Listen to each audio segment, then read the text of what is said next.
అందరికీ నమస్కారం.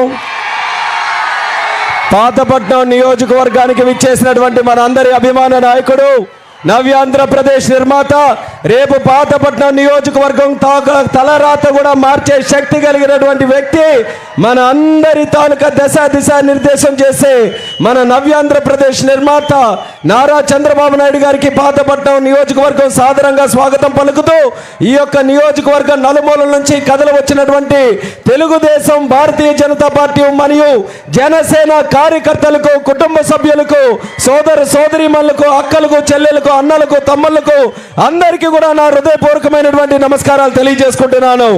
గతంలో 20 సంవత్సరాలు పాతపట్నం నియోజకవర్గం ఉన్నటువంటి ప్రజలందరూ కూడా తెలుసుకోవాలి. ఎందుకనంటే ఇక్కడ ఉన్నటువంటి యువత అందరూ ఒకటే ప్రశ్న అడుగుతున్నారు, నా పాతపట్నం ఎందుకు అభివృద్ధి చెందలేదని.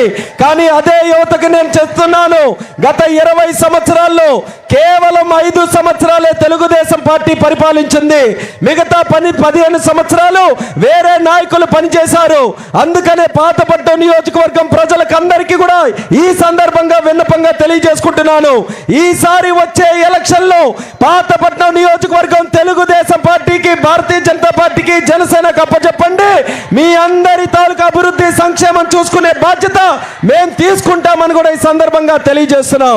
2014 నుంచి 19 వరకు చంద్రబాబు నాయుడు గారు ముఖ్యమంత్రిగా ఉంటే పాతపట్నం నియోజకవర్గంలో ఎన్నో అభివృద్ధి కార్యక్రమాలు చేశాం. మనకున్నటువంటి రోడ్డులన్నీ కూడా బాగయ్యాయంటే చంద్రన్న ముఖ్యమంత్రిగా ఉన్నప్పుడు మనం చేసుకున్నాం. నిర్వాసితులకి న్యాయం జరిగిందనంటే మనం ఉన్నప్పుడు ఆ కార్యక్రమాన్ని చేసుకున్నాం. వంశధార ప్రాజెక్టు ఫేజ్ 2 25% ఈయన వల్ల పూర్తయిందని కూడా గర్వంగా తెలియజేసుకుంటున్నాను. ఈ నియోజకవర్గ నలుమూలల్లో ఏ ప్రాంతానికైనా వెళ్ళండి, ఏ గ్రామానికైనా వెళ్ళండి, అభివృద్ధికి అనే చిరునామా ఎక్కడైనా పడిందనంటే అది మన నవ్యాంధ్ర నిర్మాత నారా చంద్రబాబు నాయుడు గారి వల్లే అనేది ప్రతి ఒక్కరు కూడా ధైర్యంగా తెలియజేసుకోవచ్చు. ఈ 5 సంవత్సరాలు జగన్మోహన్ రెడ్డి వచ్చిన తర్వాత పాతపట్నంకి ఏమైనా మేలు జరిగిందా అని ఒక్కసారి అడుగుతున్నాను. ఎక్కడైనా న్యాయం జరిగిందా? రైతులకి న్యాయం జరిగిందా? యువతకి న్యాయం జరిగిందా? మహిళలకి న్యాయం జరిగిందా? గిరిజనులకు న్యాయం జరిగిందా అని అడుగుతున్నాను. అందరినీ కూడా మోసం చేశాడు జగన్మోహన్ రెడ్డి. అలాగే ఇక్కడ స్థానికంగా ఉన్నటువంటి ఎమ్మెల్యే కూడా ప్రజల్ని గాలి వదిలేసినట్టు వదిలేసి వాళ్ళు విహారయాత్రలు తిరుగుతున్నారు. అందుకనే పాతపట్నం ప్రజలకి మళ్ళీ కోరుతున్నాను, తెలుగుదేశం, జనసేన, బీజేపీని సంపూర్ణంగా ఆశీర్వదించండి. మీ అందరి తాలూకా ఆశీర్వాదంతో మే 13న జరిగే ఎన్నికల్లో సైకిల్ గుర్తు మీద ఓటు వేసి ఎమ్మెల్యేగా మన సోదరులు మామిడి గోవిందరావు గారిని, అలాగే ఎంపీగా నాకు మీరందరూ కూడా ఆశీర్వదించి గెలిపించమని కోరుతున్నాను. చంద్రన్న ఉన్నారు కాబట్టి ఇక్కడ ఉన్నటువంటి సమస్యలు ఆఖరిగా చెప్పి ముగిస్తాను. మొట్టమొదటిగా ఈ జగన్ వచ్చిన తర్వాత గిరిజన ద్రోహిగా మన జిల్లాలో ఐటీడీఏ లేకుండా ఈరోజు చేశాడు. అర్థం కానటువంటి జిల్లా విభజన చేసి గిరిజనులకి అనాథగా మిగిల్చాడు. మళ్ళీ చంద్రన్న ముఖ్యమంత్రి అయిన తర్వాత మా పాతపట్నం నియోజకవర్గంలోనే ఐటీడీఏని పెట్టి ఇక్కడ గిరిజనులందరికీ కూడా న్యాయం చేయాలని చంద్రన్న గారి దృష్టిలో పెడుతున్నాం. అలాగే ఇక్కడ విద్య కోసం అలమటిస్తున్నటువంటి స్టూడెంట్స్ కి డిగ్రీ కాలేజ్ కానీ, ఐటీఐ కానీ ఇక్కడే స్థానికంగా పెట్టి విద్య కోసం వలసలు లేకుండా మా పాతపట్నం యువతీ యువకులు ఇక్కడే బ్రహ్మాండంగా చదువుకొని ప్రపంచాన్ని ఏలే విధంగా ఇక్కడే కాలేజీలు పెట్టాలని కూడా విన్నపంగా తెలియజేసుకుంటున్నాను. నిర్వాసితులకి న్యాయం చేశారా జగన్? ఆ రోజు ఎన్నో హామీలు ఇచ్చాడు. ఆయన వస్తే 2013 చేస్తామని, కానీ పంగనామాలు పెట్టాడు నిర్వాసితులకి. అటువంటి నిర్వాసితులకి మళ్ళీ న్యాయం జరగాలంటే చంద్రన్న వచ్చి తీరాలని కూడా తెలియజేస్తున్నాను. అలాగే మన కార్మిక సోదరీమణులు ఎక్కువ మంది వలసలు మన పాతపట్నం నుంచే శ్రీకాకుళం కాలనీలు ఉన్నాయి. ఆ శ్రీకాకుళం కాలనీలు కూడా ఉన్నది ఎక్కువ మన పాతపట్నం వాళ్ళే. అటువంటి పాతపట్నం కార్మికులు కొవ్వొత్తులా కరిగిపోతున్నారు వేరే వాళ్ళ ఇంటిల్లో దీపం నిలబెట్టాలని. కానీ మీ అందరికీ హామీ ఇస్తున్నాం, మళ్ళీ తెలుగుదేశం పార్టీని, జనసేన, బీజేపీని ఆశీర్వదించండి. పాతపట్నం ప్రతి ఇంటిలో కూడా వెలుగులు తెచ్చి దీపం పెట్టే బాధ్యత మేము తీసుకుంటామని కూడా మీ అందరికీ హామీ ఇస్తున్నాం. స్థానికంగా స్కిల్ డెవలప్మెంట్ సెంటర్లు పెట్టి స్థానికంగా పెట్టుబడులు తీసుకొని రావడానికి అవకాశం తీసుకొని వచ్చి పాతపట్నం నియోజకవర్గం రాష్ట్రంలోనే అన్నిటికన్నా అభివృద్ధి చెందినటువంటి నియోజకవర్గాలుగా తయారు చేయడానికి చంద్రన్న తాలూకా సహకారంతో, కమిట్మెంట్తో మేము అందరం కూడా పనిచేస్తాం. ఫ్యాన్ ఈరోజు పనిచేసే పరిస్థితుల్లో లేదు. ఎందుకనంటే ఫ్యాన్కి తిరగడానికి పవర్ లేదు, కానీ ఫుల్ పవర్ మన సైకిల్ దగ్గర ఉంది. ఆ పవర్ ఏంటి? పవర్ స్టార్ పవన్ కళ్యాణ్ గారు.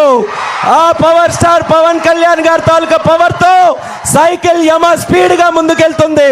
ఫ్యాన్ రెక్కలు విరుచుకోనైనా సరే ఈ పాతపట్నం నియోజకవర్గంలో ఎన్డీఏ కూటమిని మేము గెలిపించుకుంటాం. మీకు అండగా మేమందరం కూడా ఉంటాం. ఈరోజు పెద్ద ఎత్తున కథలు వచ్చినటువంటి ప్రతి ఒక్క సోదర సోదరిమణులకి పాదాభివందనం తెలియజేసుకుంటూ ఈ 20 రోజులు కూడా మన గెలుపు కోసం మీరందరూ కూడా కృషి చేసి మమ్మల్ని మనస్ఫూర్తిగా ఆశీర్వదించి ఈ అమూల్యమైనటువంటి ఓటు సైకిల్ గుర్తు మీద వేయాలని మీ అందరికీ కూడా తెలియజేసుకుంటూ, ఇప్పుడు మన అందరి అభిమాన నాయకుడు పాతపట్నం ఈరోజు విచ్చేస్తే ప్రజలందరూ కూడా పులకరించే విధంగా ఆనంద తండోపతండాలుగా ఈరోజు కథలు వచ్చినటువంటి ప్రతి ఒక్కరిని కూడా ఉద్దేశించి మనకి కాబోయే ముఖ్యమంత్రి నారా చంద్రబాబు నాయుడు గారు మమ్మల్ని ఉద్దేశించి మాట్లాడవలసిందిగా సహృదయంతో కోరుకుంటున్నాం.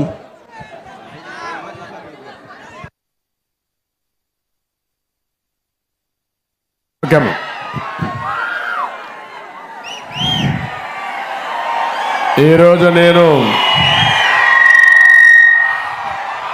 ప్రజాగళం కోసం పాతపట్నం వస్తే పాతపట్నం కొత్త చరిత్ర రాయడానికి సిద్ధంగా ఉంది. అవునా కాదా తమ్ముళ్ళు అని మిమ్మల్ని అడుగుతున్నా. ఎటు చూసినా జనమే జనం. వెనకానైతే ఎటు చూసినా జనమే కనపడొస్తున్నారు. నేను చాలాసార్లు ఈ నియోజకవర్గానికి వచ్చాను, కానీ ఇంత ఉత్సాహం నా జీవితంలో ఎప్పుడూ చూడలేదు. ఇది చూసిన తర్వాత నాకు అనిపిస్తుంది, రేపు జరిగే ఎన్నికల్లో ఉత్తరాంధ్ర క్లీన్ స్వీప్ చేయబోతున్నామని చెప్పి నేను మీకు విజ్ఞప్తి చేస్తున్నా. ఇక్కడికి వచ్చినప్పుడు ఒక పక్క రామ్మోహన్ నాయుడు మీ అభిమాన నాయకుడు ఎంపీగా గెలిపించడానికి సిద్ధంగా ఉండమని, మూడోసారి ముచ్చటగా ఎంపీగా గెలిపించమని కోరుతున్నాను. ఒక ఫైర్ బ్రాండ్. ఒకసారి చూస్తే ఉత్తరాంధ్ర ముద్దు బిడ్డ ఎర్రమనాయుడు గారి కొడుకు, తండ్రికి తగ్గ తనయుడు అని చెప్పి మరొకసారి మీ అందరికి విజ్ఞప్తి చేస్తున్నా. ఇంకో పక్క ఒక యువకుడు గోవిందరావు గారు, సామాన్య వ్యక్తి. ఈరోజు ఇక్కడ ఎంపీగా ఎమ్మెల్యేగా ఇచ్చామంటే ఒక సాధారణమైన వ్యక్తికి ఎమ్మెల్యే ఇచ్చి గెలిపించే పార్టీ తెలుగుదేశం పార్టీ అని చెప్పి మీకు తెలియజేస్తున్నా. తమ్ముళ్ళు 19 రోజులే ఉంది. మీరందరూ ఆలోచించాలి. మన జీవితాలను మార్చుకునే రోజు తొందరలోనే వస్తుంది. అదే మే 13వ తారీఖున